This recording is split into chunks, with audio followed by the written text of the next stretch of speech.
અને કોઈ પણ પ્રકારનું સાહેબ આપણે અભિમાન શું કામ રાખવું જોઈએ? હું તમને એક દાખલો દઉં. ભીમને અભિમાન આવ્યું હતું. ભીમને પોતાના બાવડાના બળનું અભિમાન. ભીમ શિરામણ કરવા બેઠો અને માં કુંતા પીરવવા માટે થઈને આવ્યા. હજી ઉપાડી એક બટકું હાથમાં લઈ, કોળિયું હાથમાં લઈને માને પૂછે કે માં, કે તારા દીકરા ભીમ જેવો કોઈ તાકાતવાળો છે કોઈ આ દુનિયામાં? હે, તારા દીકરા ભીમ જેવો કોઈ આ દુનિયાની અંદર કોઈ તાકાતવાળો છે? માં કઈ બોલ્યા નહીં. ભીમ ખાર ખાઈ ગયો. ઉપાડેલું બટકું છે ને ઝાડીમાં મૂકી દીધું, ઠાળીને ઠેલીને ઊભો થઈ ગયો. બીજે દીએ માં પીરવવા માટે નીકળ્યા અને ભીમ શિરામણ કરવા માટે થઈને બેઠો. કોળિયો હાથમાં લીધો અને ફરી પાછું માને પૂછે કે માં, કે તારા દીકરા ભીમ જેવો કોઈ તાકાતવાળો છે કે નહીં? માં કઈ બોલતા નથી. સેજ મરમના દાંત કાઢ્યા કીધું બેટા કે આ તો બહુ રત્ન વસુંધરા. કે નહીં માં, તમે સાચો જવાબ કેમ નથી દેતા? હે, તમે સાચો જવાબ આપો. માં કઈ બોલતા નથી. માં વયા ગયા. અને પછી તો ભીમ ખાર ખાઈ ગયો. ઉપાડેલું બટકું હતું થાળીમાં મૂકી આમ થાળીને ઠેલી અને હાથમાં ગદા લઈને નીકળી ગયો. કારણ કે સાહેબ બે ઘડી ભૂખો ન રહી શકતો હોય ને બબેથી નીકળી જાય પછી એમાં હારાવાટ હોય. બબેથી નીકળી ગયા અને ભાઈ ભીમ તો નીકળી ગયો.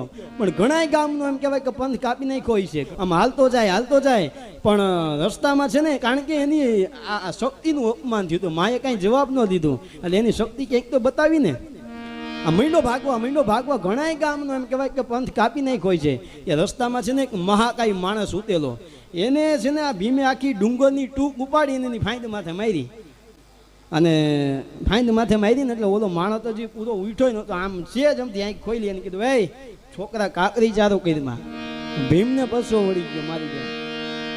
હા, ભીમને પરસો વળી ગયો કે આવડી મોટી શિલા ડુંગરની જ મારાથી માંડવાનું ઉપડી ઈ મેં આની ફાંદ માથે મારી ને ઈ મન કે કાકરી ચારો કરીમાં.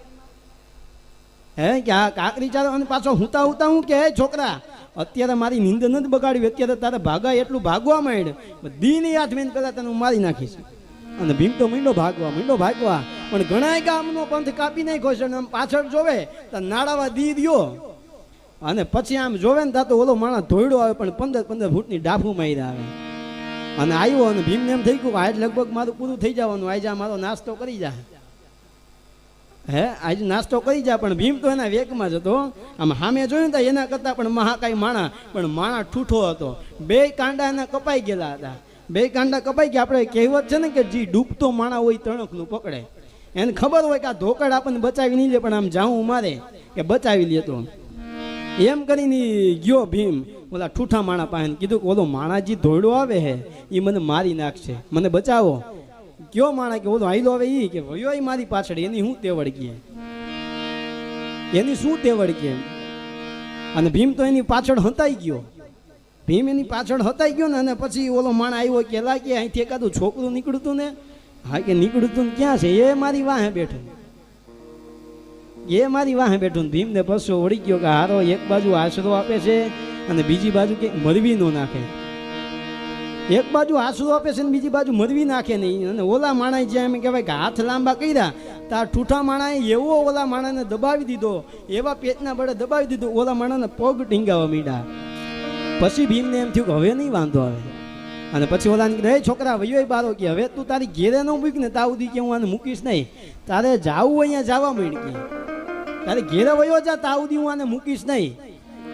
અને ભીમ તો મીંડો ભાગવા પણ 3 કિલોમીટર આગળ ગયો છે ને તઈ એને વિચાર આવ્યો કે ઓલો માણાજી હુંતેલો હતો એને મેં આખી મારાથી માંડવાનું ઉપડે એવી ડુંગરની ટૂંક આખી એક શિલા એની ફાંદ માથે મારી અને મને એને એમ કીધું કે ભાઈ કાકરી ચારો કરીમાં.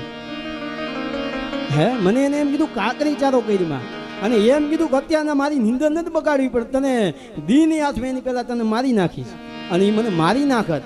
પણ આ જે આ ઠૂઠા માણા જે મને બચાવ્યો છે તો ઓલો માણા કેટલો તાકાતવાળો હોય છે, આ ઠૂઠો માણા કેટલો તાકાતવાળો, ઓલાના પગ ટીંગાવા માંડ્યા. પણ મારે જાણવું છે આ ઠૂઠો આટલો તાકાતવાળો છે તો આના 2 કાંડા કાપનારો ઈ કેવડો તાકાતવાળો હોય છે, ઈ જાણવા ખાતો થઈને 3 કિલોમીટર થઈ આવ્યો.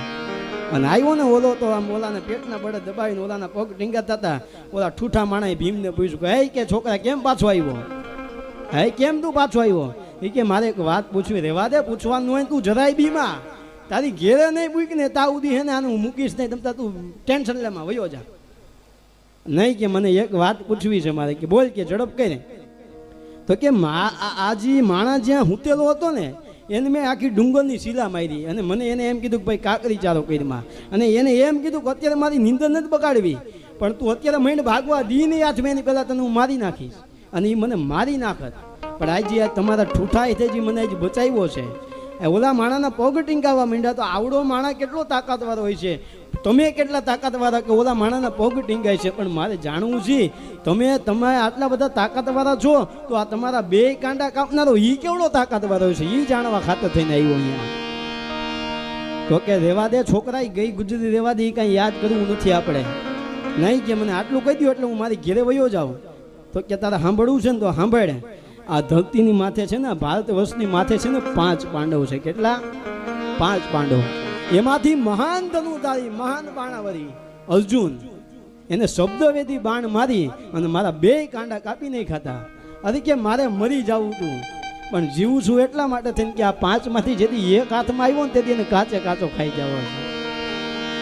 હે, જેથી આ 5 માંથી કે એકાદો હાથમાં આવી જાય ને તેથી એને કાચે કાચો ખાઈ જવો. પછી એને ભીમે એની ઓળખાણ નહોતી હતી કે હું જેનો એકચ્યુઅલી મોટો ભાઈ. એ તો ભાઈ સીધો હળી મેલી અને માને પૈકે લાગી અને હરિહર કરી દીધું. ચાલી હરિહર કરી દીધું, માને ઓળખી ગયો એ. કારણ કે એને કીધું ને કે આ તો બહુ રત્ન વસુંધરા છે, અહીં તો કેટલા આવ્યા ને કેટલા ગયા, એટલે ખોટું અભિમાનમાં હું કામ દેવું. સારી માને ઓળખી ગયો, બાપને ઓળખી ગયો, એના ગુરુને ઓળખી ગયો, એટલે એ 3 જણાને તમે ઓળખી જાઓ ને એટલે બીજા કોઈને ઓળખવાની જરૂર ન હોય સાહેબ. હા નકર, કારણ કે આ તો એવું જ છે ને, ખાડાની ડેડકી હોય એને તો એમ જ હોય ને કે આનાથી મોટું કાંઈ છે જ નહીં, પણ કોક દી એને સોમનાથના દરિયામાં નાખો તો એને ખબર પડે આ બધું આવું છે એમ.